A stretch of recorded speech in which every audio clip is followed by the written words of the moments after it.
अस्सलाम वालेकुम। Welcome to my channel खौफनाक कहानियाँ विथ माजिद। तमाम वीडियो अपडेट के लिए खौफनाक कहानियाँ विथ माजिद को सब्सक्राइब करके बेल आइकन को ऑन कर दें। बढ़ते हैं आज की स्टोरी की तरफ। ये 2009 की एक सर्द रात थी। मैं और मेरी वाइफ जुलेखा सो रहे थे।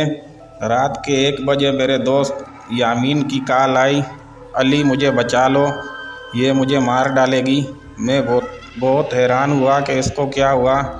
मुझे लगा कि ये शायद मजाक कर रहा है। मैंने कहा यार ये भी कोई वक्त है मजाक का। नहीं अली, अल्लाह का वास्ता मुझे बचा ले। इस बार उसकी आवाज़ में अजीब सा खौफ था। मैं आता हूँ। मैं अभी ये कह कर था कि कॉल कट गई। मैं खुद डर गया था। मैं फट उठा, जुलेखा को उठाया और अपनी गन साथ ली। क्या हुआ अली, इतने परेशान क्यों हो? जुलेखा ने उठते साथ सवाल किया। यार आप दरवाज़ा बंद करो, मैं यामीन के घर जा रहा हूँ। उसकी कॉल आई थी, वो बहुत परेशान था। अल्लाह खैर करे, आप आराम से जाना, अपना ख्याल रखना, रात बहुत हो गई है, जुलेखा ने घबराते हुए कहा। मैंने जुलेखा को दिलासा देकर जल्दी से गाड़ी स्टार्ट की और यामीन के घर निकल पड़ा। यामीन मेरा बचपन का दोस्त था। 2 हफ्ते पहले उसकी शादी वानिया से हुई थी और बहुत खुश था वो। आज अचानक ऐसा क्या हो गया और उसे कौन मारना चाहता है? मैं अभी ये सोच रहा था कि इतने में यामीन का घर आ गया। यामीन का घर शहर से थोड़ा बाहर था, बड़े कब्रिस्तान के करीब। मैं फटाफट गाड़ी से उतरा और यामीन के घर का गेट नॉक किया। यामीन यामीन मैंने ज़ोर से पुकारा लेकिन कोई जवाब ना आया। घर में मुकम्मल तौर पर खामोशी थी। मैं भागकर घर के पीछे की तरफ गया। वहाँ खिड़की खुली हुई थी, वहाँ खून के ताज़ा निशान थे। मैं खिड़की से अंदर दाखिल हुआ, लाइट ऑन की। मैंने मोबाइल की लाइट ऑन की और यामीन के कमरे की तरफ जाने लगा। यामीन के कमरे में जाते ही मेरे मुंह से चीख निकल गई। मेरे होशान खता हो गए। बेड के पास ज़मीन पे यामीन खून में लथपथ पड़ा था। मैंने चेक किया तो वो मर चुका था और भाभी का नाम और निशान भी नहीं था। कमरे से खिड़की तक खून के धब्बों के निशान थे जो नंगे पैरों पे थे। मैंने फ़ौरन अपने दोस्त मसूद को कॉल की जो पुलिस में था और उसे सूरत हाल से आगाह किया। उसने मुझे हौसला रखने और जितनी जल्दी हो सके मेरे पास आने का यकीन दिलाया। मैंने सोचा कि पैरों के निशानात का पीछा किया जाए। मैं मोबाइल टार्च की रोशनी में निशानात का पीछा करने लगा।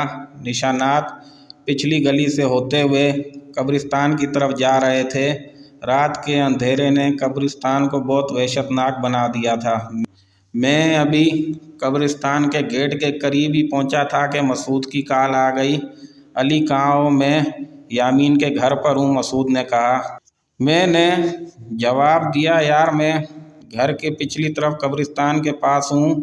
ओके मैं आया, मसूद ने कहा और कॉल काट दी। चंद लम्हों बाद मसूद मेरे पास आ गया। अली यार बहुत अफसोस हुआ, मगर तुम यहाँ क्या कर रहे हो? मसूद ने आते सवाल किया। मैं निशानात का पीछे आया हूँ। थैंक्स यार फ़ौरन मेरे पास आने के लिए, मैंने मसूद को कहा। यामीन का कोई दुश्मन था और भाभी कहाँ हैं? कुछ पता चला उनका? मसूद ने पूछा। नहीं यार, वो तो एक शरीफ इंसान था और भाभी का कुछ पता नहीं चला, मैंने कहा। चलो निशानात का पीछा किया जाए। मैंने एम्बुलेंस को कॉल की है, वो आती ही होगी, मसूद ने कहा। और हम निशानात के पीछे कब्रिस्तान में दाखिल हो गए। निशानात एक दरख्त के पास आकर ख़त्म हो गए। यार निशानात तो यहाँ आकर ख़त्म हो गए हैं, मसूद ने कहा। चलो दरख्त के पीछे देखते हैं, मैंने कहा। हम दरख्त के पीछे गए। दरख्त के पीछे कब्र के पास का मंज़र देखकर हम खौफज़दा हो गए। हमने जो सोचा भी ना था वो हो गया। वो यामीन की वाइफ वानिया थी जो कब्र के पास बेहोश पड़ी थी। उसके पैर खून से भरे हुए थे। ओ माय गॉड, इसका मतलब यामीन का खून भाभी ने किया? मैंने हैरान होकर पूछा। देख कर तो मुझे भी यही लगता है। मसूद ने मेरी हाँ में हाँ मिलाई। चलो इसको अस्पताल लेकर चलते हैं, मैंने कहा। मसूद ने फ़ौरन एम्बुलेंस मंगवाई और मैं घर आ गया। क्या हुआ?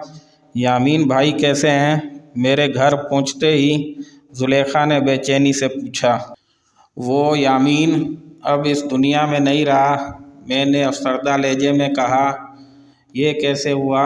जुलेखा ने परेशानी के आलम में कहा। मैंने जुलेखा को सारी बात बता दी। ओ अल्लाह ताला रहम फरमाए, जुलेखा ने कहा। अच्छा मैं थोड़ा आराम कर लूँ, मैंने कहा और बेड पर लेट गया। मेरी आंख सुबह 10 बजे खुली। मैं फ़्रेश होकर नाश्ते वाली टेबल पर नाश्ता करने के लिए बैठा ही था। मसूद की कॉल आई। यार तुमसे भाभी के बारे में कुछ बात करनी है, थाने आ सकते हो? भाभी को होश आया? मैंने झट से सवाल किया। नहीं यार, अभी भाभी को होश तो नहीं आया, लेकिन कुछ ज़रूरी बात करनी है, मसूद ने कहा। ओके मैं नाश्ता करके आता हूँ। यह कहकर मैंने कॉल काट दी और जल्दी से नाश्ता करने लगा। कुछ ही देर के बाद मैं मसूद के थाने पहुँच चुका था। अस्सलाम वालेकुम, क्या हाल है यार? मैंने थाने के अंदर जाते हुए मसूद को कहा। वालेकुम अस्सलाम। आओ यार, तुमसे कुछ ज़रूरी मालूमात लेनी है भाभी के बारे में। क्यों, क्या हुआ भाभी को? मैंने तजस्सुस भरी नज़रों से मसूद को देखते हुए सवाल किया। भाभी के बैकग्राउंड के बारे में जानना है। कहाँ से हैं, क्या करती हैं और किस फैमिली से ताल्लुक़ रखती हैं, मसूद ने सवाल किया। मुझे तो सिर्फ़ इतना पता है कि भाभी के आगे पीछे कोई भी नहीं है और उनकी फैमिली में सिर्फ़ उनका चाचा है। उनके माँ बाप का किसी कार एक्सीडेंट में गुज़र गए थे, मैंने बताया। यार सारा मामला देखकर शक भाभी पर ही जाता है और मैं इस मामले की बहुत अच्छे से छानबीन कर रहा हूँ। अगर कहीं से भी कोई सुराग मिला तो मैं तुम्हें ज़रूर बताऊँगा, मसूद ने जवाब में कहा। मैंने मसूद को खुदा हाफिज़ कहा और अपने ऑफिस के लिए निकल पड़ा। मुझ में गम और परेशानी के मिले जुले तासुरात थे और मुझे बार बार यामीन का और भाभी का ही ख्याल आ रहा था कि यह सब क्यों और कैसे हुआ होगा।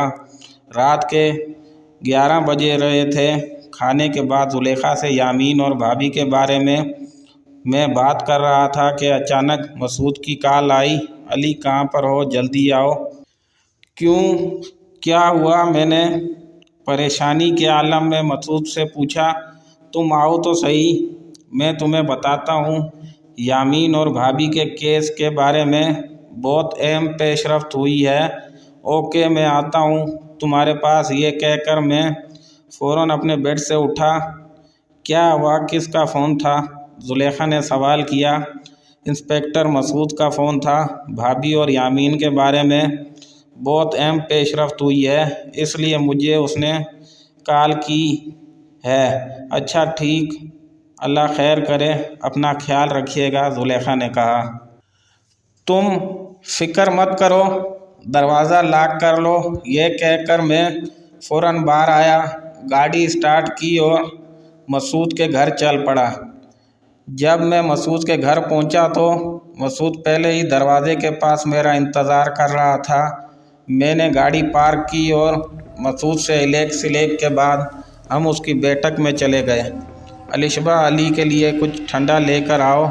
हमारे बैठ जाने के बाद मसूद ने अपनी वाइफ को आवाज़ दी। हाँ तो मसूद, इस केस में ऐसी क्या पेशरफ्त हुई है जिसके बारे में बताने के लिए तुमने मुझे इतनी रात को कॉल की? मैंने बेचैनी से पूछा।